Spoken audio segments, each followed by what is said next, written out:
4 দিনের সরকারি সফরে প্রধান উপদেষ্টা ডক্টর মোহাম্মদ ইউনূস চীন গমন করেন কবে?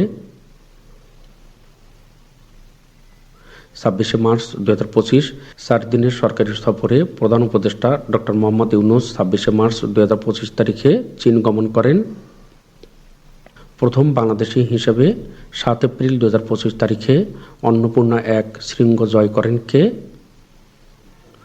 বাবর আলী।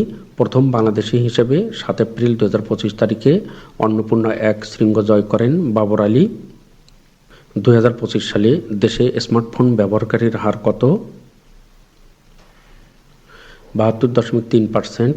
বর্তমানে দেশে স্মার্টফোন ব্যবহারকারীর হার 72.3%। দেশের প্রথম ওশান স্যাটেলাইট গ্রাউন্ড স্টেশন স্থাপিত হচ্ছে কোন বিশ্ববিদ্যালয়ে? চট্টগ্রাম বিশ্ববিদ্যালয়। দেশের প্রথম ocean satellite ground station Chittagong বিশ্ববিদ্যালয়ে স্থাপিত হচ্ছে। একক দেশ হিসেবে বাংলাদেশে তৈরি পোশাকের বড় বাজার কোনটি? যুক্তরাষ্ট্র। একক দেশ হিসেবে বাংলাদেশে তৈরি পোশাকের বড় বাজার যুক্তরাষ্ট্র। একক দেশ হিসেবে বাংলাদেশের তৈরি পোশাকের দ্বিতীয় বাজার হচ্ছে স্পেন। যদি একক দেশ কথাটি না থাকে সেক্ষেত্রে বাংলাদেশের তৈরি পোশাকের বড় বাজার ইউরোপীয় ইউনিয়ন।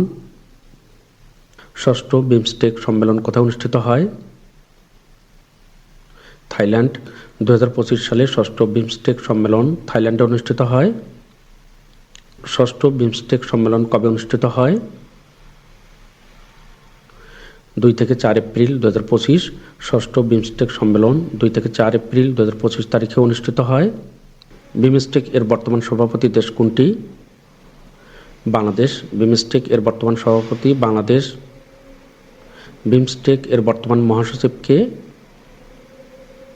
ইন্দ্রমণি পাণ্ডে। বিমস্টেক এর বর্তমান মহাসচিব ইন্দ্রমণি পাণ্ডে। আর্থনা সম্মেলন 2025 কবে অনুষ্ঠিত হয়?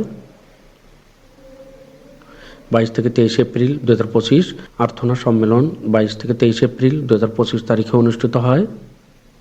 আর্থনা সম্মেলন 2025 কোথায় অনুষ্ঠিত হয়? দোহা, কাতার।